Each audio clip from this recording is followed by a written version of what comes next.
दोस्तों ये crazy for reality बहुत बढ़िया भाइयों, इसे सब्सक्राइब कर दो। हाँ, नमस्कार दोस्तों, मैं हूं संदीप। स्वागत करता हूं आपका क्रेजी फॉर रियलिटी में। दोस्तों, हम सब जानते हैं कि हमारे देश में एक बहुत बड़ी आबादी बेहद गरीबी से जूझ रही है और गरीबी के चलते उन्हें कई ऐसी बड़ी बड़ी बीमारियां हो जाती हैं जिनसे वह निपट नहीं पाते हैं। और दोस्तों, पैसे के अभाव में या तो उनकी मृत्यु हो जाती है या फिर वह घुट घुट कर मरते रहते हैं। लेकिन दोस्तों, किसी ने शायद यह सच ही कहा है कि पैसा ही सब कुछ नहीं होता है, क्योंकि कई ऐसे पैसे वाले लोग हैं जिन्हें हमसे भी बड़ी बड़ी बीमारियां हो जाती हैं और वह कुछ नहीं कर पाते। आज हम आपको एक जानी मानी हस्ती के बारे में बताने जा रहे हैं जिसके पास इतना पैसा है कि शायद ही दुनिया का कोई हॉस्पिटल हो जिसमें वो अपना इलाज ना कर पाए।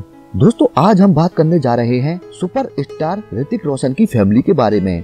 दोस्तों, आपको यह जानकर बहुत हैरानी होगी कि यह फैमिली काफी सालों से कई बड़ी बड़ी बीमारियों से जूझ रही है और इस फैमिली के अंदर कोई ना कोई सदस्य बहुत ज्यादा बीमार रहता है। इतना पैसा होने के बावजूद भी यह लोग कुछ नहीं कर पा रहे हैं। तो दोस्तों, वीडियो में बताएंगे आपको ऋतिक रोशन की पूरी फैमिली के बारे में कि किस किस को क्या क्या प्रॉब्लम है। तो दोस्तों, अपने सुपरस्टार ऋतिक रोशन के बारे में जानने के लिए वीडियो को पूरा देखिए।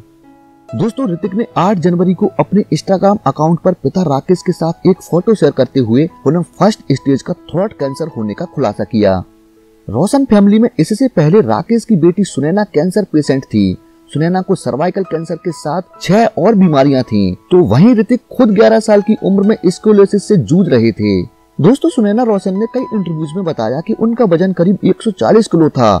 उन्होंने मुंबई के एक हॉस्पिटल में भाई ऋतिक के कहने पर बैरिएट्रिक सर्जरी करवाई थी। इसके बाद उनका वजन 65 किलो हुआ। सुनैना जब राकेश के साथ फिल्म क्रेजी 4 में काम कर रही थी तो उन्हें काफी ब्लीडिंग हुई थी। बाद में टेस्ट कराने पर पता चला कि उन्हें सर्वाइकल कैंसर है। दोस्तों, कीमोथेरेपी के दौरान उनके बाल पूरे झड़ चुके थे, जिससे वे डिप्रेशन में चली गई थी। उन्होंने परेशानी में और ज्यादा खाना शुरू कर दिया था और घर वालों से अलग रहने लग गई थी। कैंसर के अलावा सुनैना को 6 और बीमारियां थी, जिनमें diabetes, fatty liver, hypertension, sleep apnoea, cardiac और 2 कदम चलने के बाद सांस लेने में दिक्कत आनी शुरू हो गई थी। दोस्तों, अब सुनैना पूरी तरह से बीमारियों से उबर चुकी हैं। वे डायरेक्शन की फील्ड में एक्टिव हैं और टू डैड विद लव किताब भी लिख चुकी हैं। दोस्तों, आपको यह जानकर हैरानी होगी कि ऋतिक को बचपन में हकलाने की समस्या थी। 21 साल की उम्र में वे स्कोलियोसिस से पीड़ित हो गए थे, जिसमें उनकी रीढ़ अंग्रेजी के शब्द एस जैसी होने लगी थी। डॉक्टर्स ने कहा कि वे अब एक्टर नहीं बन सकते, ना ही कभी डांस कर सकते हैं। जोधा अकबर की शूटिंग के दौरान घुटनों के दर्द के कारण डॉक्टर्स ने यह कह दिया था कि वे खड़े भी नहीं हो पाएंगे। दोस्तों, ऋतिक ने इस बीमारी को भी हरा दिया। दोस्तों, अग्निपथ की शूटिंग के दौरान उन्हें स्लिप डिस्क हुआ और दोस्तों, बैंग बैंग की शूटिंग के वक्त उन्हें ब्रेन के निचले हिस्से में क्लॉटिंग हुई, जिसके बाद उसकी सर्जरी कराई गई। दोस्तों, चलिए अब आपको बताते हैं कि आखिर स्कोलियोसिस क्या होती है। दोस्तों, स्कोलियोसिस एक ऐसी विकृति है जिसमें रीढ़ की हड्डी में दोनों ओर असामान्य झुकाव और कर्व आ जाता है, यानी कि वह मुड़ जाती है। दोस्तों, ज्यादातर मामलों में इसकी वजह का पता नहीं चल पाता है। किसी व्यक्ति की रीढ़ की हड्डी में 10 डिग्री से ज्यादा का घुमाव या झुकाव आ गया है तो इसका मतलब है कि उसे स्कोलियोसिस है। दोस्तों, अगर रीढ़ की हड्डी में घुमाव बहुत ज्यादा आ जाता है तो इसके चलते छाती के बीच की जगह भी कम हो जाती है और फेफड़ों के सही तरीके से काम करने में काफी दिक्कत पैदा होती है। अब दोस्तों, आपको एक हैरानी की बात और बताते हैं कि राकेश रोशन खुद गले के कैंसर से पीड़ित थे। इसकी जानकारी मंगलवार 8 जनवरी को ऋतिक रोशन ने इंस्टाग्राम पर शेयर की। उन्होंने बताया कि कुछ हफ्ते पहले ही यह बीमारी का पता चला है।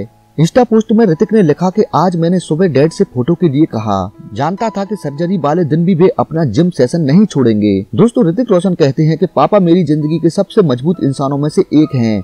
उन्हें गले का कैंसर है और यह शुरुआती स्टेज में है। वह पूरे जोश में हैं और आज भी बीमारी से लड़ने जा रहे हैं। दोस्तों, ऋतिक कहते हैं कि एक परिवार के तौर पर हम लकी हैं कि हमें उनके जैसा एक लीडर मिला है। दोस्तों, हम दुआ करते हैं कि हमारे सुपरस्टार ऋतिक रोशन के घर में पूरी फैमिली की तबीयत एकदम ठीक हो जाए, क्योंकि हम इतना तो जान ही चुके हैं कि पैसा सब कुछ नहीं होता है, दुआएं बहुत बड़ी चीज है।